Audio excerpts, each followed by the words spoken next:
Alright, so this video looks at rate, okay? A fairly short topic, but also a really important one to just make sure that you have reviewed and understand the key concept.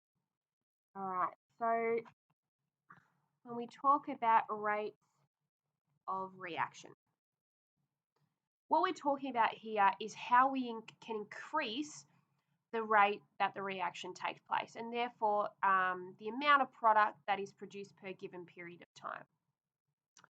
What this whole concept is underpinned by is a concept called collision theory.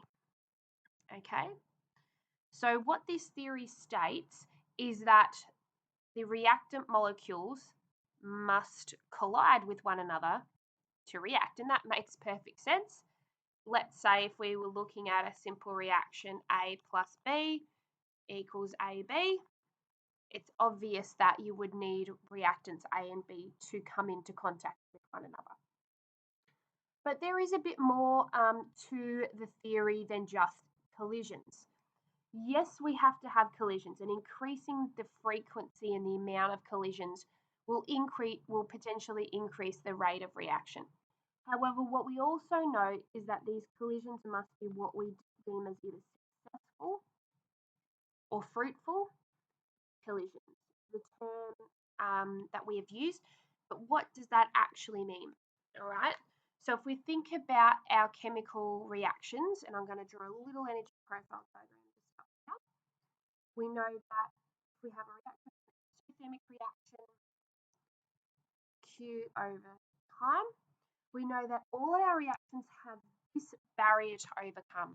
They have what's called an activation energy barrier, or the particles must contain a particular amount of energy, and that energy is required to break the intramolecular bonds of the reactants.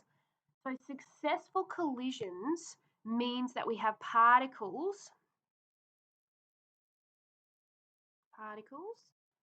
with energy greater than or above the activation energy barrier, or the amount of energy required for the reaction to take place. If we don't have any particles above that energy barrier, we don't have what's called successful collisions, the reaction will not go ahead. Okay, so to sum up, what's really important? Two components. Yes, we must have collisions. Okay, and the more collisions we have, in a sense, the greater chance of the higher rate of reaction. But what we also need is and if we increase both of these, increase collisions and increase energy, it will equal increased rate. That's what we're looking at in terms of factors that affect rate of reaction. So that's our second part today, just going back through the factors that affect rate of reaction. Okay, oops. My pen back working. Factors that affect rate of reaction.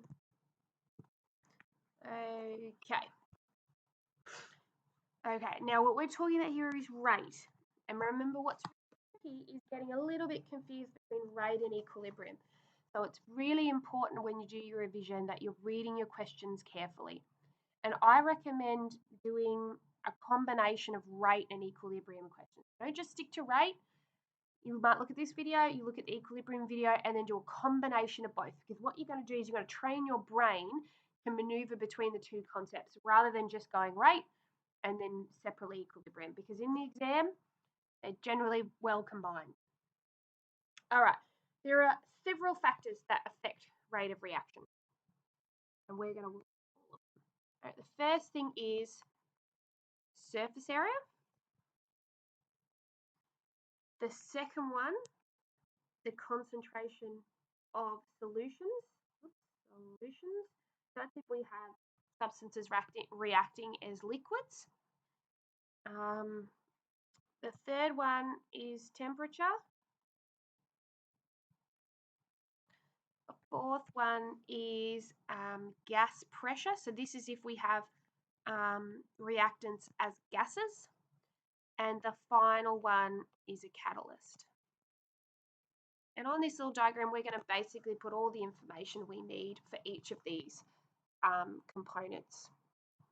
Okay, what does surface area do? So in terms of surface area, think something really simple.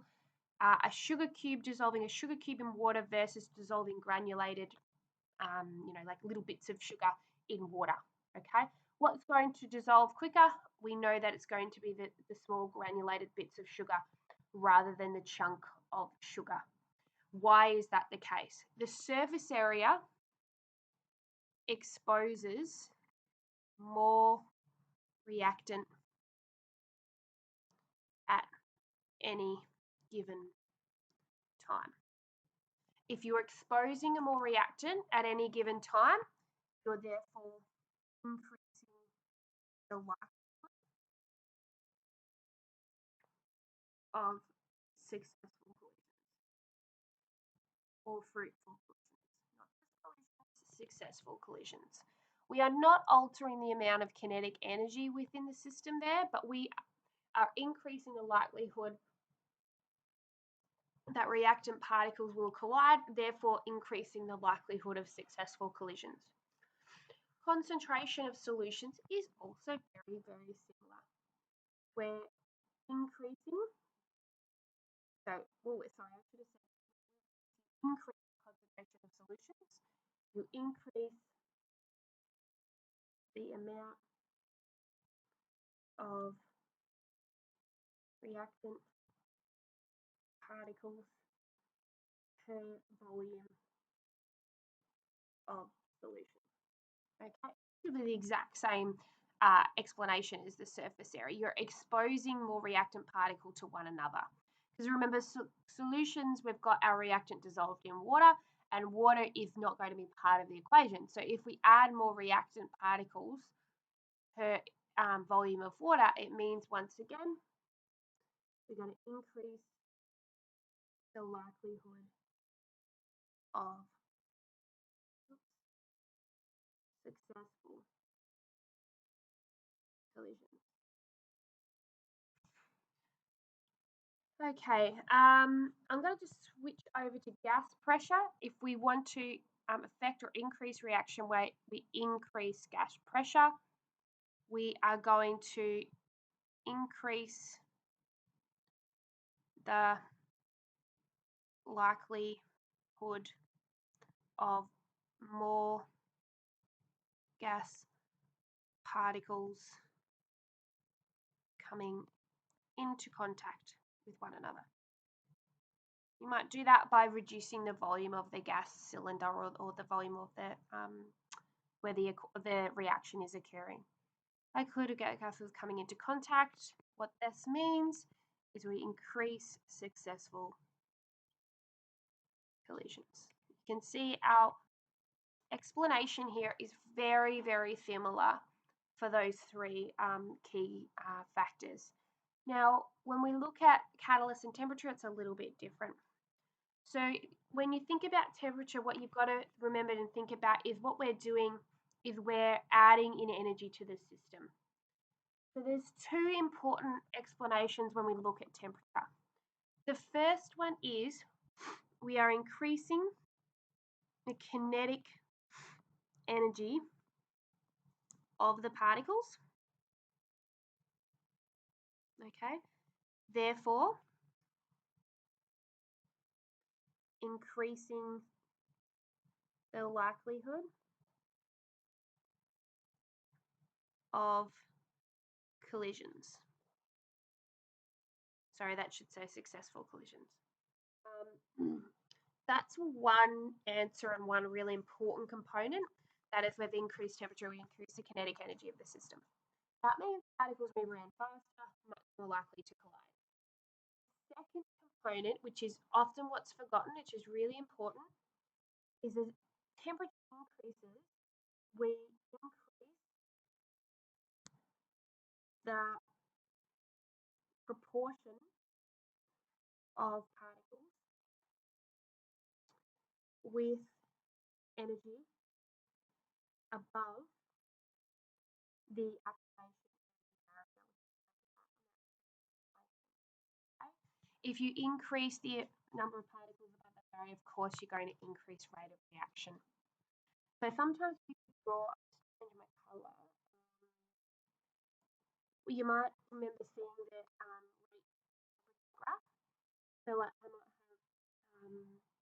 have a graph that just looks like this. So this is number of particles, and this is temperature, right? And when we consider a sample of gas, so it's gas, okay? We know that if we're measuring the temperature of that gas, not all particles have the same amount of, sorry, that shouldn't say okay? We have a dispersion of kinetic energy throughout the system. All right, what I've drawn here is a fairly small proportion of particles above. This is my activation area. So these particles will have energies sufficient to collide, and all of these ones won't. Now, if I increase the temperature of the system, what I'll see the bulk of my graphs move. I haven't done that very well, but effectively you can see a larger portion of here, all under here, therefore have kinetic energies above that barrier. So it's important to be able to read these temperature graphs as well, and there's probably much better diagrams in your book and even in our PowerPoint work that we've done. Okay, the last one is a catalyst. What does a catalyst do? All of you know this pretty well. It provides an alternate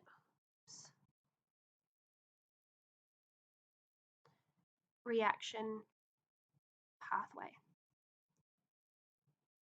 And that pathway has a lower activation energy. Remember the analogy about if you were driving over a hill, that takes a lot of energy, or if you're running over a hill, it takes a lot of energy. But if there was a tunnel through the hill, that would be a lot less energy. So remember that we haven't removed the hill. The original activation energy is still there.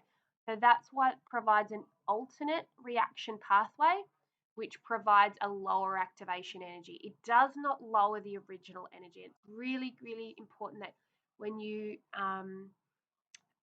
have to answer a written question about catalyst, that you're clear in your response. Because if you just write something like lowers activation energy, well, that's not sufficient in an explanation, okay? The examiner would read that as, oh, well, you think the original activation energy is lowered, and that's not correct. So it provides an alternate reaction pathway. All right, that is it for reaction rates. It's a short one and a good one to combine with equilibrium.